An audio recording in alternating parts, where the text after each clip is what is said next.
Thank you. I've been loving these shares earlier. I could relate to so many of the people and their topics. And like, oh, I have that question. Oh, there's the answer, there's the answer, there's the answer. And in such Abraham way, that's just the way it is.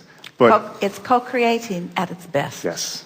So I find myself, lately I've been going into the vortex very frequently.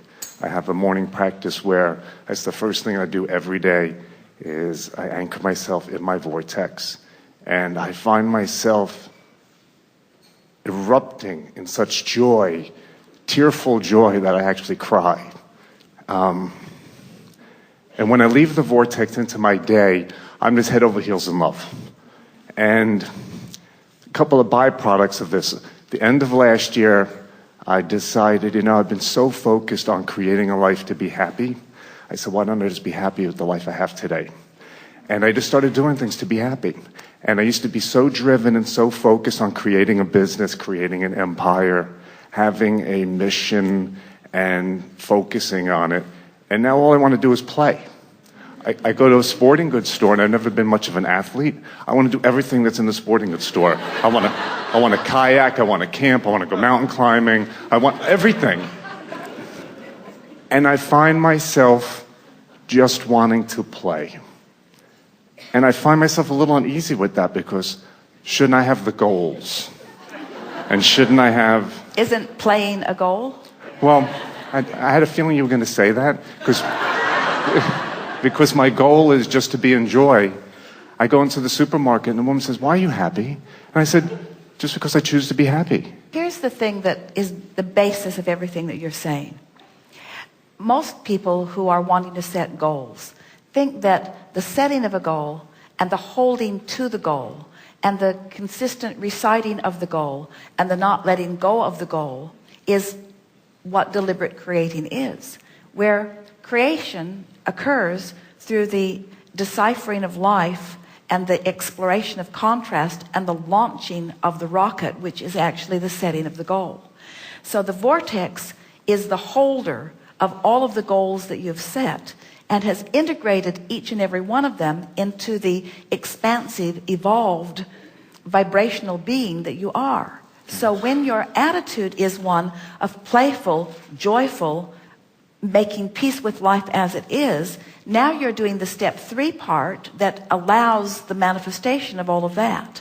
In other words, step 1 is the asking, and you can't help but do that. Step 2 is the assimilation, the collection of all the cooperative components. And that's taking place because it's a universal thing. Your inner being is in on that. Law of attraction is in on that. The cooperative components are being gathered. So when you have the attitude that I'm going to play, or I'm going to be peaceful, or I'm going to be appreciative, or I'm going to look for positive aspects, when you, as you said, anchor yourself in the vibrational resonance of well-being, now you're in that process releasing resistance, which allows the step 3 part of the equation to take place. So goal setting is far different than most people think it is. Most people have trained themselves to believe that well-being is hard to come by, that you have to ferret it out, that you have to really find some way of deserving it, that you have to justify your well-being in it, and that most of all, that has to be done with strident, stringent, hard work. And all of that is counterproductive. So much so, we play with these cards almost every time. These are money and the law of attraction cards, but they're really good affirmation cards to get you in a vibration that will allow the manifestation of what you want. But even in the effort of reading these cards from a place of not feeling that you are there, there is a counterproductive backlash that takes place. I can see my world through the eyes of Source. Well, when you're in the vortex, that card is appealing. But when you're not in the vortex, you hate your world and you hate the eyes of Source. In other words, the law of attraction adds power to both problems and solutions. Well, that's helpful. Nothing is more important than I feel good. Deep doo-doo there.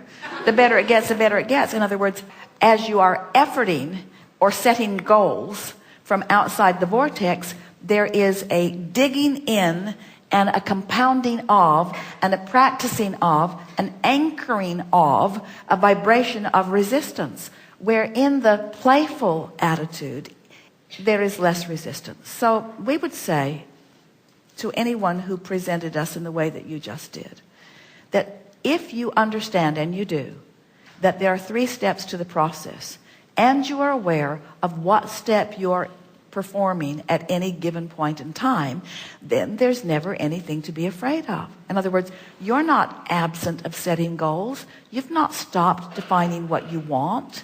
You're spending time in the vortex. A playful attitude just means you're not in a state of resistance. But then you said 2 things that were contradictory. You said, I'm playful all the time, but then I worry that I should be setting goals. And we say it's one or the other. It's not both at the same time. When you're worrying, you're not doing that playful thing you said you were doing. It seems counterproductive. What Because does? I find one leg is in the vortex and the other leg is in this physical reality. And it's like, well, what am I going to do? And then it's like, then the goals seem to come up because I don't have a plan today. Wait a minute. When you say you don't have a plan, you mean you don't know how it's going to be, where it's going to be, when it's going to be, who it's going to be with. Exactly. But are you telling us that you don't know what you want?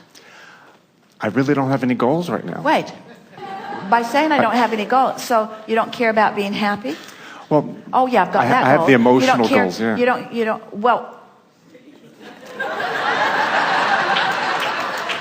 I have emotional goals. Okay.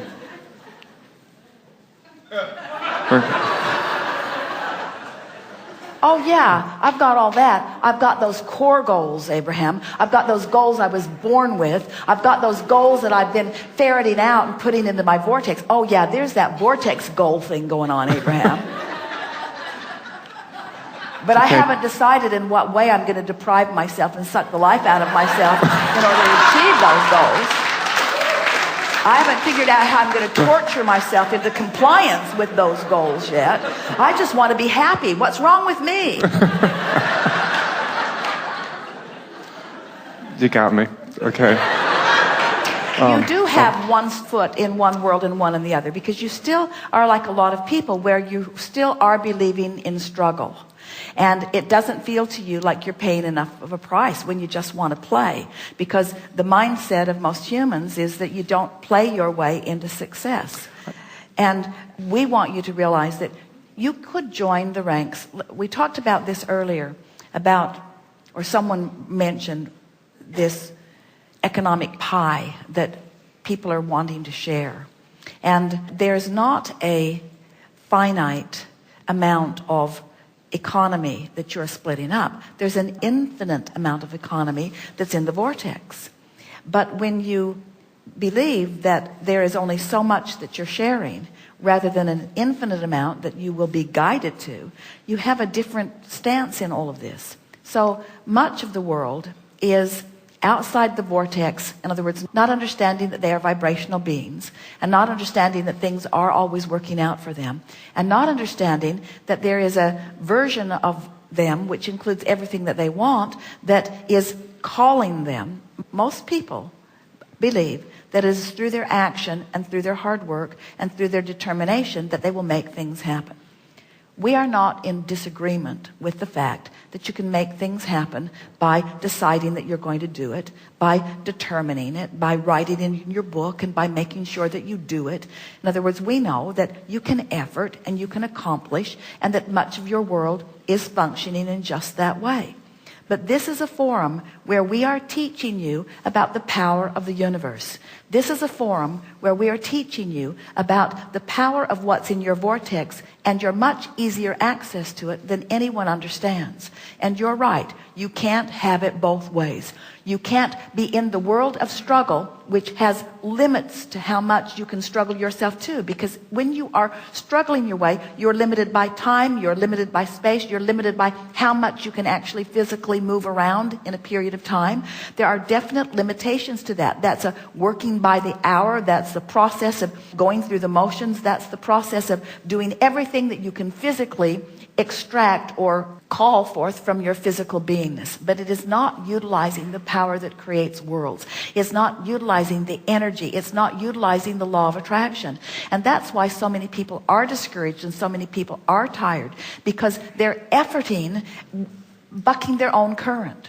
So when we talk to you about the vortex, when we talk to you about energy, when we talk to you about emotions, when we talk to you about alignment and resonance, we're talking about doing the work that matters most first, and that is aligning with that energy and thereby becoming the cooperative component to the things that you've already put there.